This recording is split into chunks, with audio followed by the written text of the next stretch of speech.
morning, good afternoon, happy Friday, everybody. We're tuning in to Tisha Talks Live. Thanks so much for being here. I'm super excited about the guest that I have. I know you are going to learn so much from him, but before we get started, I want to go ahead and give some shout outs.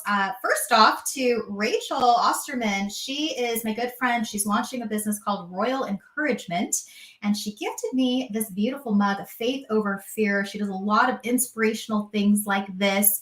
Has such a giving heart, and I encourage you to go check out her business, Royal Encouragement. And then I want to give a big shout out to this gentleman. This is James Christensen with Gateway Bank. He sponsors my Social Connect Phoenix events that are coming up, and just a great person. We just did the Midwest Food Bank event just the other day, where we had a whole team coming in and packing supplies to alleviate hunger here in Arizona and worldwide.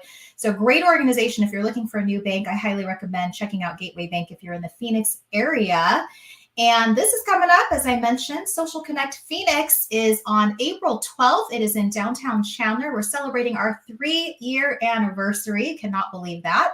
And you can get tickets to that at bit.ly/Social Connect Phoenix, April 12th. This is a picture from our February 8th event. And I know Anthony, my guest, is in there somewhere. Where did I see you, Anthony? I know you're in that picture.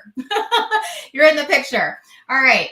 Very good. Well, before we bring Anthony in and I tell you all about him, I want to go ahead and share a quick video about just some of the things that I do at Tisha Talks Live and outside of Tisha Talks Live, and give you a little bit of a dance party this Friday. So stay tuned and we'll be right back.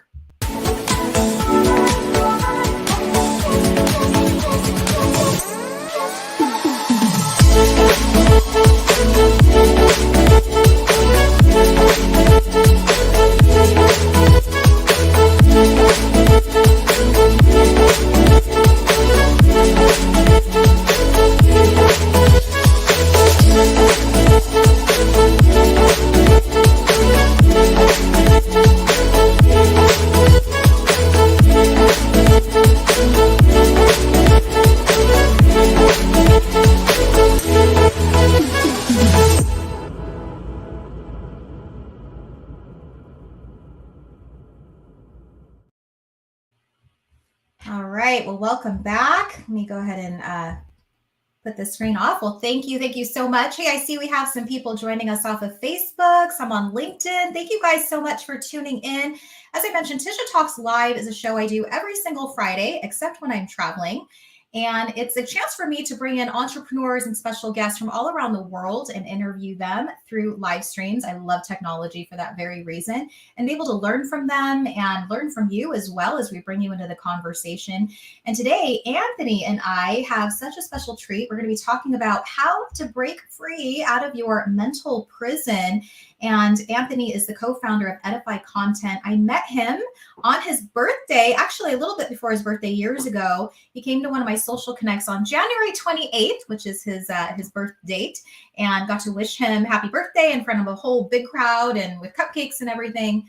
And he's been coming to Social Connect ever since. We've grown into this great friendship and relationship and just love this guy. He has so much wisdom to share. He has many hats that he wears. And, you know, I was just sharing with Anthony in the green room, like, I have to bring up our Mexican food date. So last year, Anthony went to every single one of my Social Connect Phoenixes right out of COVID. And I was like, I need to treat you. I'm going to treat you to Mexican food. So we went out for Mexican food at Valle Luna out here in Tempe. And we were talking about my personal mental prison, and we'll get into that. And I swear, right after Mexican food, I was cured. So I love this topic. He's even laughing in the green room. I see him. So I'm going to bring in Anthony. Anthony, bear with me 1 second as we bring you into the show. And I just want to say again, thanks so much for being here. If you are tuning into this live or you're watching the replay, know that you can always ask us questions and let us know. Let us know what you're thinking, what you have questions about. So there you go. Anthony, thank you so much. I'm going to unmute you so that you can share. Well, thanks for having me. I'm blushing. I'm sure everyone can see my red skin. So many nice things being said. I appreciate it. Thanks so much. And I want to say thanks to everyone, like I said, joining us on LinkedIn. We have Corey Berg showing up who says, here for Garone. I love that. Royce Blake out here also in Arizona. Really excited to hear from Anthony. Bruce Carnahan. Let's see what he says. Tisha Marie Pelletier and Anthony Garone. So good to see you on Tisha Talks. Yes, awesome. And then, of course, Mr. Ruby. Mr. Ruby was just out here. You met him. You might have met him, Anthony. He was at the LinkedIn local event put on by Bruce and Mary. He came all the way from LA. Oh And yeah, I didn't get to yeah. meet him. I saw him, but I wasn't goofy enough to get over there, I guess. Another time. Mr. Yep, Ruby, Luis has said he's coming back for my August 2nd event where we'll be doing a bowling party. So that's super fun. Oh, cool. yes. And this off of YouTube, Raj saying, good to see Anthony blushing. I see the blush. Oh my gosh. Could you pass that over? I look a little bit like light skinned today. I kind I'm of as need pink some as this can of soda. Is your LaCroix. Mm-hmm. All right. Well, let's get into this topic, Anthony. Like I said, I'm super stoked about this because I love how you've coined this phrase of mental prison. And we're talking, of course, about the mindset. And I know that for me personally, I want to break it down with just that Mexican food date we had. So if you recall, I went to you and I was like, I did something. I broke free. And I was telling you all about how I've always felt like I needed this acceptance and approval from certain people in my life. And then you also said this to me. You said, Tisha, I know that people come to you all the time and you feel like they support you. Like they just show up to support you. And you said, stop saying that. Like you were really getting pretty upset with me. You're like, stop saying that people just support you. They come because you do a damn good job at what you do. And you just need to believe that you are exceptional and just own that. And that really, seriously, like I walked away just going, I really needed to hear that day. So I just want to thank you for setting me straight, I guess, into this new year. Well, I don't think there's anyone to thank but yourself. You made the decision to believe it. I'm just the last person to tell you before you said, all right, I'm going to change. That's it. Yeah. There's a long line of people who've been trying to tell you this for years. And that's how it is for all of us, honestly. Like so many of us have people saying, why does he or she think that about themselves? Like, why did he say he's not good at this? Why did she say, oh, they're just here to support me? We hear the truth all the time. We just have decided not to listen to it. Yeah, right. Exactly. Yes, I love this. So a lot of people agreeing with you there too. And then Bruce even saying, yes, she's an exceptional host and all she does, and she continues to give back to our local communities. That's just a big part of who I am and owning that. I mean, you said that to me too. You're like, Tisha, own your DNA. Come on. Like, what are you doing here? So thank you for slapping me around a little bit, not literally, but figuratively of just letting me know as we were having that lunch right before the new year, I remember, and it was just so freeing to walk into the new year, not having that hold on me anymore. And like I said, today we're talking about mental prison, and I want to read a quote. So you guys know, or maybe you don't yet, but Anthony is writing a book called Mental Prison. And there's a quote in there by C.S. Lewis. And I want to read this quote because it was so profound. I was reading it and I was like, I got to jot this down. I got to bring this into our interview. But it says, their prison is only in their minds, yet they are in that prison and so afraid of being taken in that they cannot be taken out. Yes. So can you elaborate on that a little bit for us, Anthony? Oh man, I can't elaborate on C.S. Lewis. I mean, the guy's a genius. He's one of the most important theologians and philosophers of the last, couple hundred years. But the quote itself, my son actually found it while he was reading, I think it was either Screw Tape Letters or Mere Christianity. I don't remember which one it came from, but he said, hey, Dad, here's a quote about mental prisons. And I was like, no way, that's awesome. So, it seemed totally appropriate, put it in there. But essentially, we put ourselves in this prison. And I hired a cartoonist for Mental Prisons, the book, because I wrote all these comics and I wanted someone to illustrate them in a fun way. Because life is serious enough in the mental prison. We should at least try to get a laugh out of it. So right. The first comic in the book is this guy holding these bars, and they're not attached to anything. They're just like bars that are attached to themselves. There's like 2 horizontal bars, and then there's a bunch of other vertical bars welded on. So this guy's standing there saying, "Oh, I hate being in prison all the time," and he's got a friend next to him who's like, "But you're not in prison, like just turn around," which was me for you that day. And then the final frame is him turning around and going, "Still looks like a prison to me," because he didn't turn his head; he turns the whole body, and we do that. We use this as like a pair of glasses or something. We put on these like bar glasses that make everything look like a prison, like we're stuck inside. But in reality, all we have to do is let go, or take the glasses off, whatever the metaphor is. But man, the challenge of doing that is, it seems insurmountable, and yet it's the easiest possible thing in the world. You just got to go like this. But we end up loving this. That's the problem. We love the prison. Right. Oh, yes. Okay. And I want to go ahead and share this quote, this comment. It's so cool that your son is engaged in what you do.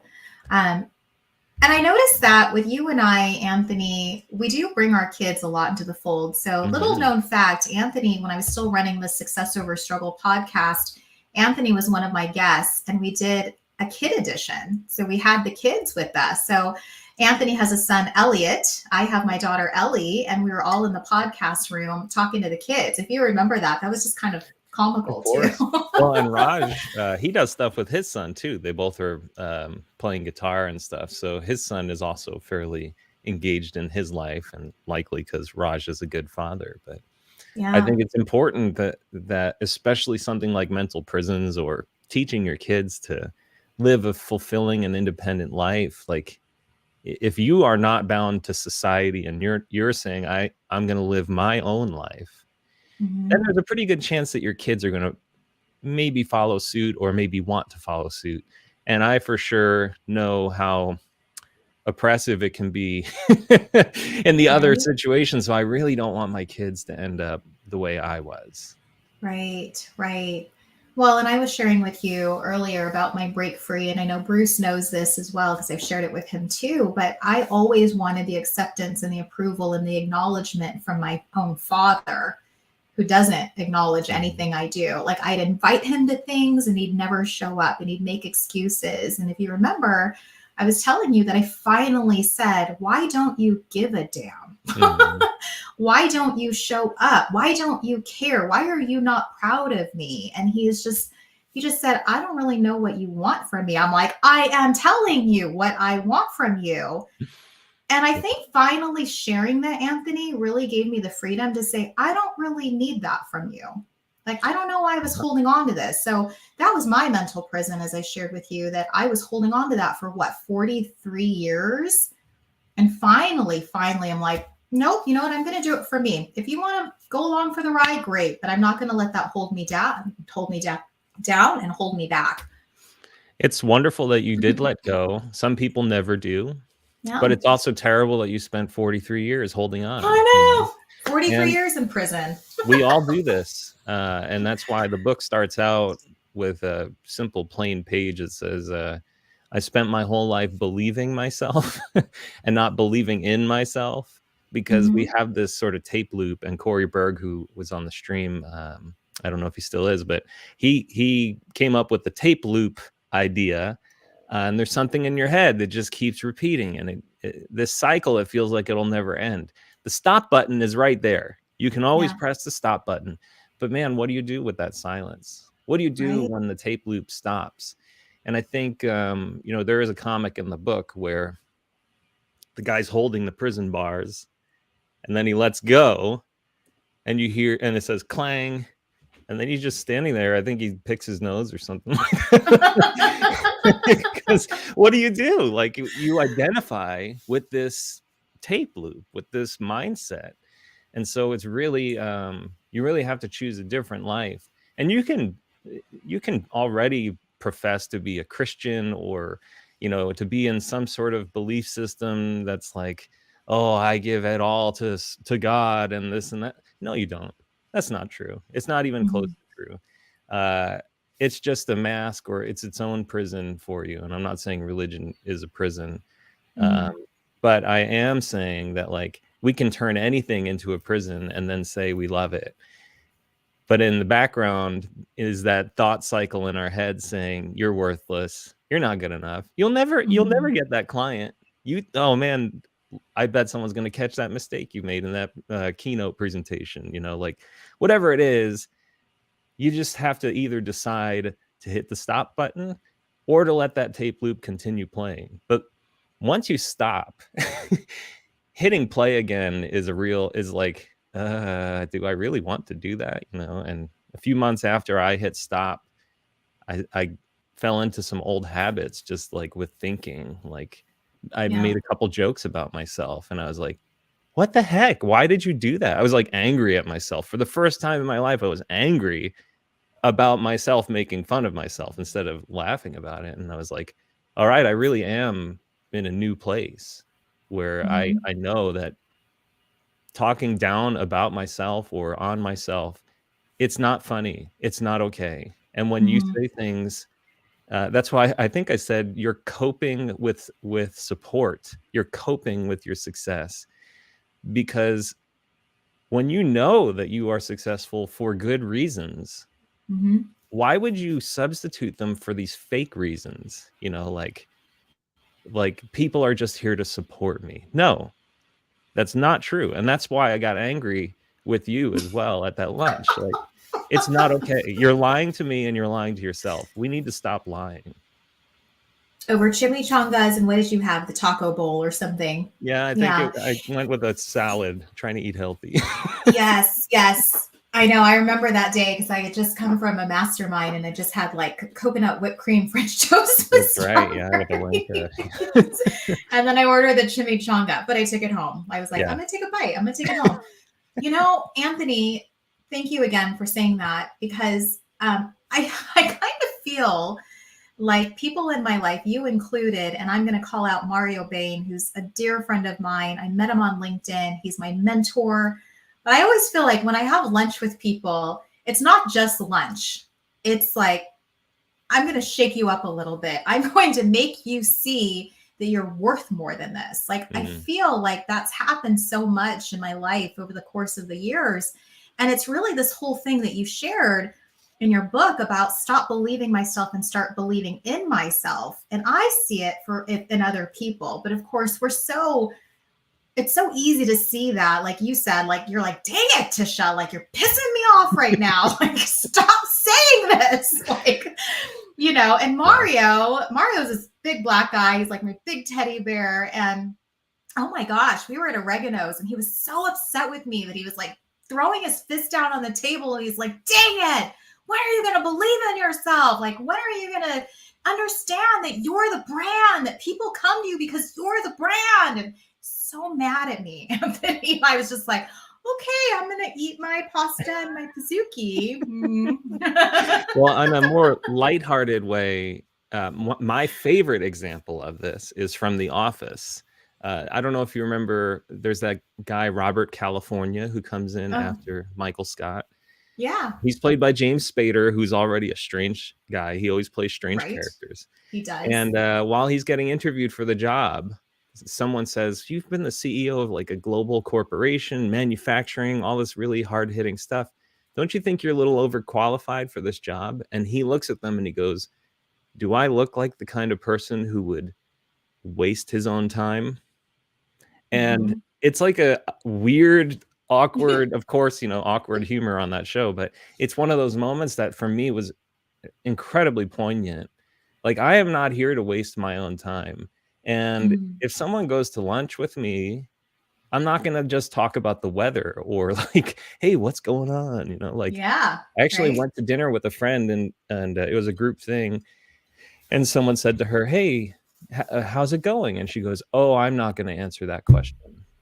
And everyone's like, and she goes, we are not here for surface talk. We are here to get to reconnect and know each other better. We are not here to talk about how it's going. And I was like, wow, that lady, that it was like these silly little moments are kind of turning points. And for me, I just decided eventually I'm going to stop wasting my own time with this tape loop in my head. I'm Mm-hmm. going to stop Mm-hmm. wasting time listening to Tisha tell me that she's not great. It's a waste of everyone's time. You are great, and that's all there is to it. Period, sentence, paragraph. It's over. Done. Done. Done. Right. I think that this came up in a study I was in just this week. I was sharing with you. I am surrounding myself with all of these really amazing women, and this came up about selling products, for instance, and selling your services, and the idea of, are you being arrogant or are you being too humble? And I've always been told I'm way too humble. So I think when I keep saying to you, Anthony, oh, people show up to support me, it feels a less like, oh, Tish is the shit. Mm. Like it feels better to say something like that, because I've always grown up in this humility and this humbleness, and you just don't go out and boast and talk about how great you are. Okay, yeah, but So boasting is not we're not talking about boasting, we're talking about facts. Like, the yeah, sky is blue and I'm a good guitar player. If I thought I was a bad guitar player after playing guitar for 30 years and literally 20,000 hours, I have a mental problem, like anyone who spends that much time on something and doesn't end up being good at it and tells themselves they're not good, there's something else going on there, right? You yeah, literally are doing what you're doing thousands of hours a year. Why would you tell yourself you're not good at it? It doesn't make any sense. You're basically yeah, saying, I don't know how to learn. I don't know how to get better. I don't know how to value what I do. Then why would anyone do business with you? Why would anyone hire you? It doesn't make any sense. It's literally nonsense. And so that kind of stuff, like, it started driving me crazy. And so I'm just not going to go there anymore. Like, I'm not going to be lying to myself, and I'm not going to let my friends lie to themselves. Like, I have friends who are on this live stream, and I'm waiting to have a conversation with them just to shake them and go, you're great, and you need to stop saying otherwise. And these are just facts, like, it's a simple fact.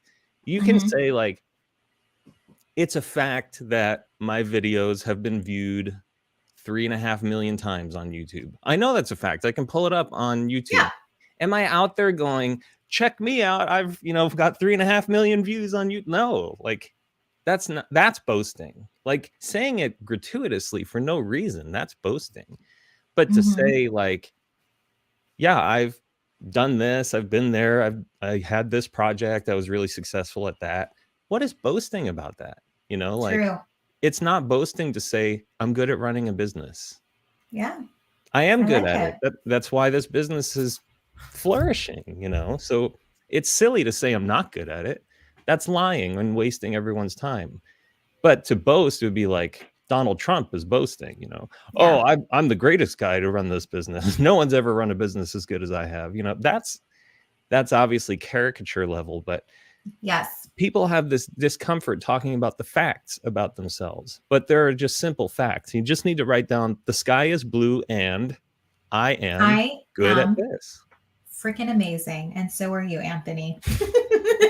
All right. So I want to share some comments coming through and some Yeah. new folks that are joining us. Royce Blake saying, if you're not feeling happy, you're on the wrong frequency. Yes. Thank you so much for that as well. Bruce, I got you here. So Bruce knows a lot about my dad drama. And he said, unfortunately, your dad is so poorly informed and he misses out on so much joy for himself. And recall not being accountable to himself has consequences. Your lessons in my Lexus the other week talks about get out of jail card. So if you guys didn't see that lessons in my Lexus, Bruce gave me some incredible advice to get out of my own head when he said stubbornness equals consequences. And I have that actually sitting on my board as a great reminder. And I've shared that advice with a lot of people. All right, Alan, good to see you. Alan Plunkett saying humble bragging is a real thing and tough to avoid sometimes. No? You know what? I love Alan, and Alan is someone who needs a head shaking in the first place. Yeah! Come He on, is Alan. so much greater than You need he to take him seems. to lunch. Yeah, but yeah, I agree but like humble bragging to me is just another form of gratuitous, saying things about yourself, trumpeting. But the thing is, like, just because society is uncomfortable with people saying good things about themselves doesn't make it wrong. And Mm-hmm. I just feel like society is part of the problem, and they want you to talk down about yourself. So the people who talk highly about themselves can thrive and succeed. It's just like Yeah. everyone looks at us to be a source of recurring revenue. You're not a person, you're just account 413269-7. Like Mm-hmm. that's your account number. You're someone who gives us money. And as long as you stay thinking that you can't, I don't know, fix your own toilet, I'm going to charge you $70 just to drive to your house. And so, like, we have to think for ourselves and realize, like, it's not bragging to say I know how to fix a toilet. And it's not bragging to say I don't know how to fix a toilet either. These are just Mm-hmm. facts. And once you learn to fix a toilet, you have to realize, like, well, there's a quote in the book, um, the greater my island of knowledge, the greater my shore of ignorance. And so the Mm-hmm. more you learn, the more you realize you don't know. You can walk into the library and be the smartest person in the world and be like, yeah, I might know enough that fills like one shelf out of the 1,000 shelves. It's presumptuous to believe you know anything in reality, but there are facts. And saying you're a good business leader or you're a good presenter or whatever, those are simple facts. Like, we're not talking about I'm better than Tisha. That's a Yeah. comparative problem. So that's Right. kind of my response to those things. And then the thing Royce mentioned, was it Blake? I can't remember. Oh, Royce Blake. He has two Yeah, first names. sorry. Yeah, Royce brought up something that Dr. Susan David just tweeted about the other day, just saying positivism and optimism, they are chronic sort of problems that allow or tell people not to feel the full range of emotions. So I just want to Yeah. say, like, this isn't a positivity movement. Like, mental prisons is not about negativity and positivity. It's about Mm-hmm. just letting go of the tape loop and then realizing the factual good things about yourself. Yeah, good stuff. All right. I know we have a couple more people. Aliens Poor Bomb off of Oh YouTube. It's yeah. hard to own up to things that might be true. I think you need to take all these people to lunch. It's going to be an expensive March coming up for you. He's been a nice longtime subscriber of Make Weird Music. So thank you, Aw. Alien Spore Bomb. You're right. Yes. Thank you. Thank you for being on. Ritu saying, yeah, can't overstate the importance of positive self talk, especially if you do something unconventional. Right. Yeah, all good points. All good points. Thank you guys so much for all of the comments. Alan's laughing. Haha. He knows a text message is coming later. He And maybe even does. a lunch invite if he's not careful. I tell you, those lunches, those are, I mean, that is gold. Like, you need to get to lunch with Anthony. Speaking of, I think I told you, I probably will end up owing you lunch. I better get on it. And yeah, Anthony put out that he's about to triple his income this year, which is fantastic news. And I said, I think I'm about to double my income too. So he has a little wager with me. Mm-hmm. Whoever ends up increasing their company revenue the most has to buy the other lunch. So Yes, exactly. All Tisha already right. told me she'll be buying me lunch, but I'm gonna throw down the gauntlet and wait until Q3 and then we'll see, because I think we have a Yeah, big summer and Q3 coming. I think so too. All right. David asking, when does the book come out, Oh, hey, David. I met Anthony? him in Illinois. Yeah, I don't have a release date yet. Tisha's just really early on this conversation, which is great. But I'm wrapping up the writing of the book, and then we're going to get it edited by my business partner, Ellis, and then designed by Dave Woodruff, who did Failure to Fracture and all my other books. And Stairway Press is going to publish it. So I want it to come out like this summer. I just think it's such a timely book. But I do want to say it's not a how-to. It's very, very Mhm, definitely not a how-to. I basically am saying this is my story that I'm telling, mhm, but I am not telling you how to do anything. However, I do offer about 1,200 questions you can ask yourself, to guide yourself through whatever it is that you might need to guide yourself through. But mhm, ultimately, I think most people already have everything they need. It's really not a matter of, do I have information? More information doesn't stop people from, believing in themselves. Neil Postman said, would more information have stopped us from invading Iraq? Would more information have stopped us from changing the interest rates? No, we don't act on Mhm. information. We act on emotions. So Mhm. really, everyone who wants this book already has everything they need to change their life. It just takes a decision to do it, and then another decision to stick with it. That's it. I love it. All right, Anthony, take us home. Tell us all about you, how people can find you. We learned about your book. I know you have a lot of things coming up.